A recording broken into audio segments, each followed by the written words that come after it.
नमस्कार, बहुत स्वागत है आपका टाइम्स नाउ नव भारत पर। मैं हूं आपके साथ बरखा शर्मा।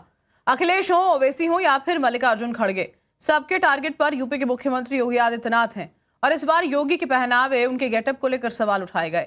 जो कांग्रेस नेता शुचिता की बात करते हैं, उनके शब्दों में गरिमा का लिहाज रत्ती भर भी नहीं।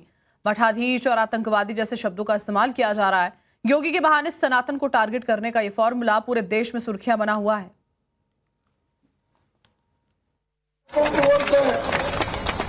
बटेंगे तो कटेंगे, ये साधु का काम है, नाथ पंथ का काम है। अरे ये काम कोई टेररिस्ट बोल सकता है। योगी आदित्यनाथ के नारों और योगी की भाषा से बेशुमार नफरत करने वालों को योगी के भगवा कपड़ों के बाद उनके मुड़े हुए सिर से भी दिक्कत है।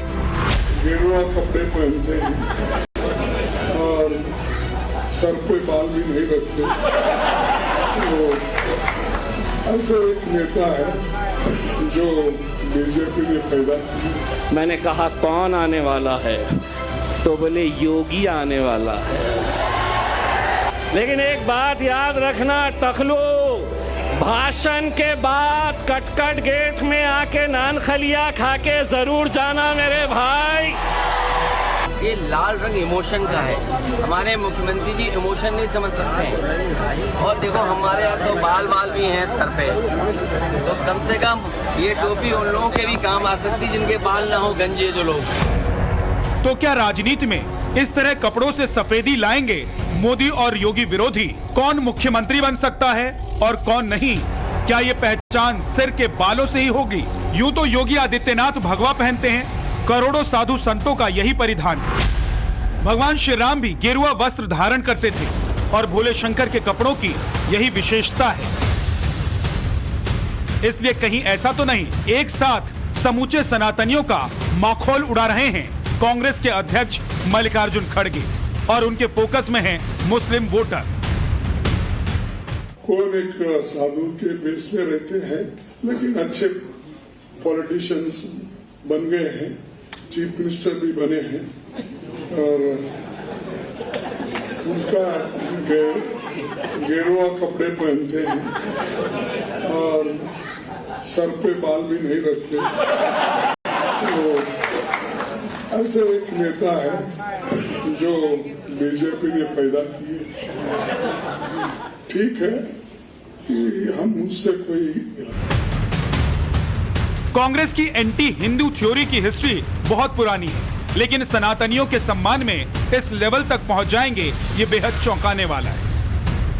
संविधान में ये कहीं नहीं लिखा गया है कि मुख्यमंत्री या फिर किसी संवैधानिक पद पर कोई भगवाधारी न बैठे, और इस बात की भी गारंटी नहीं है कि कोई सफेद पोस्ट संविधान की शपथ लेने के बाद उसकी शुचिता और नैतिकता की कसौटी पर खरा उतरे।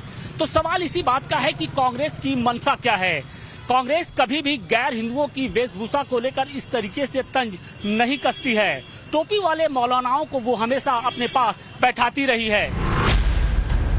कांग्रेस पर आरोप लगते रहे हैं कि हिंदुओं को बांटो और एक दूसरे के खिलाफ लड़ाओ वाले फॉर्मूले के आधार पर ही उसने कई सालों तक राज किया। समाजवादी पार्टी भी हिंदुओं को जातियों में बांटने का एक्सपेरिमेंट कर रही है और फिर खुद को मुस्लिम वोट के ठेकेदार समझने वाले असदुद्दीन ओवैसी की हिंदू विरोधी मानसिकता किसी से छिपी नहीं है। इत्तेफाक देखिए, इन सब की लड़ाई बीजेपी से है। मोदी और योगी की विचारधारा का विरोध है। मैंने कहा कौन आने वाला है, तो बोले योगी आने वाला है।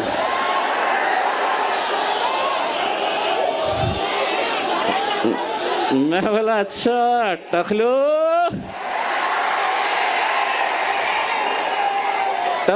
यहाँ पर भी। लेकिन एक बात याद रखना टकलो, भाषण के बाद कटकट गेट में आके नान खलिया खा के जरूर जाना मेरे भाई, बहुत मजा आएगा। जैसे जैसे योगी की इमेज मजबूत होगी, उनके विरोधियों के शब्दों की गरिमा भी उखड़ती जाएगी। रिजल्ट सामने है, डर फ्यूचर का सता रहा है। इन विधानसभा चुनाव में अगर हिंदुत्व फैक्टर काम कर गया तो फिर कांग्रेस के लिए आगे की राह बहुत मुश्किल हो जाएगी। राज्यों के चुनाव में बीजेपी इसी फॉर्मूले पर काम करेगी और कभी देश की सबसे बड़ी पार्टी रही कांग्रेस का वजूद फिर से खतरे में आ जाएगा। प्रधानमंत्री नरेंद्र मोदी योगी के नारे को ग्रीन सिग्नल दे चुके हैं। ऐसे में बहुत मुमकिन है इस धार और रफ्तार में तेजी बढ़ेगी। खड़गे के बयान की परवाह किए बगैर योगी ने फिर से वही बात दोहराई, जिसके चलते बात कपड़े और मुड़े हुए सिर तक आई। अब पटना नहीं है, एक रहना है, एक रहेंगे, सेफ रहेंगे, एक रहेंगे। मैंने उसी लिए परसों मुंबई में मीटिंग हुई थी तो कहा, भाई एक काम करो, तो नहीं कर सकते आप, क्योंकि जो साधु संत होता है वो सबके लिए होता है। बाटो काटो में क्यों जा रहे हैं? हाँ, लोगों को बोलते हैं बटेंगे तो कटेंगे, ये साधु का काम है, नाथ पंथ का काम है। अरे ये काम कोई टेररिस्ट बोल सकता है। कांग्रेस को तकलीफ योगी आदित्यनाथ से बेइंतहा है, इसमें कोई डाउट नहीं। और इसका बड़ा फैक्टर है बटोगे तो कटोगे का नारा।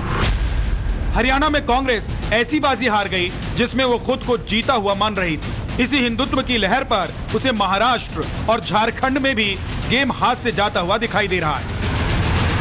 योगी आदित्यनाथ की पॉपुलैरिटी का फायदा उठाने के लिए बीजेपी ने उन्हें टास्क दिया है और वो है हिंदुओं को एक करने का। इसी प्लानिंग के तहत वो बैक टू बैक रैलियां कर रहे हैं और हिंदुत्व की पिच पर फायर ब्रांड तरीके से विरोधियों के हिडन एजेंडे को एक्सपोज कर रहे हैं। उनके नारे का असर इतना ज्यादा हुआ कि यूपी से लेकर कनाडा तक गूंज सुनाई दे रही है और कांग्रेस इसे अपनी सियासत के हिसाब से मुफीद नहीं मानती। यही सनातन फोबिया समाजवादी पार्टी के मुखिया अखिलेश यादव को भी है, जिनके कानों में योगी आदित्यनाथ के लाल टोपी के काले कारनामे शब्द गूंजते हैं तो योगी के कपड़ों पर पहुंच जाते हैं। संतों की तुलना माफिया और मठाधीश के जरिए करते हैं।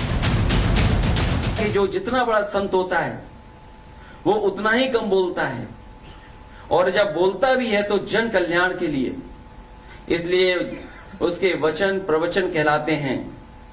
यहां तो सब उल्टा ही है, इनकी योग्यता की परीक्षा करवानी पड़ेगी, क्योंकि जिस तरह के भाषा इस्तेमाल हो रही है उससे कहीं ना कहीं लग रहा है कि उनकी योग्यता के बारे में भी हमें और आपको जानना चाहिए। तो अखिलेश के लिए योगी आदित्यनाथ मठाधीश की तरह है और मल्लिकार्जुन खड़गे के लिए योगी की भाषा आतंकवादियों जैसी है। याद कीजिए, मल्लिकार्जुन खड़गे ने कभी बीजेपी को आतंकी पार्टी कहा था और इनके नेता भगवा आतंकवाद की थ्योरी गढ़ चुके हैं। खड़गे जी ने बिल्कुल ठीक कहा है। समाजवादी पार्टी कंप्लीट जिनके बारे में वो कह रहे हैं, हम उसका समर्थन कर रहे हैं। हम ये कहना चाहते हैं कि धर्म का चोला ओढ़कर जो मुल्क को काटने की, पीटने की, बेटियों से कब्र में निकाल के रेप करवाने की बात अपने सामने करवाते हैं, वो साधु नहीं हैं। और उन साधुओं का जो समर्थन करे वो भी उनका गिरोह का है। योगी का भेष बदल कर और सत्ता को भोग रहे हैं तो ये उचित नहीं है। अगर आपको सत्ता में या राजनीति में आना है तो सीधे तौर पर आइए। ये सैफरोन कपड़ा पहनकर लोगों को धोखा देने की क्या आवश्यकता है? सनातन धर्म में साधु सन्यासी क्या पहनेंगे, इसको कांग्रेस पार्टी कैसे परिभाषित कर सकती है, जो भ्रष्टाचार के आकंठ दलदल में डूबी है, तुष्टीकरण की राजनीति में डूबी हुई है। और सनातन धर्म पर जब जब हमले हुए हैं, कांग्रेस पार्टी ने हमेशा ऐसे लोगों को प्रमोट करने का काम किया। किस तरह की भाषा बोल रहे हैं? इतने वरिष्ठ नेता होकर एक युवा मुख्यमंत्री के लिए जिस तरह की भाषा उन्होंने बोली है, उनको मालूम होना चाहिए कि कांग्रेसी की तरह वो नहीं है जो सफेद कपड़ा पहन के सारे काले काम करते हैं और जब भी सरकार बनती है तो घोटाले करते हैं कांग्रेस के लोग। ये कांग्रेस के लोग गांधी जी की दी हुई खादी का सिर्फ ऊपर से तो पहन लेते हैं, अंदर से उनके विचार गांधी जी के नहीं होते। राजनीति में शुचिता का कोई मतलब कांग्रेस के लिए नहीं होता है।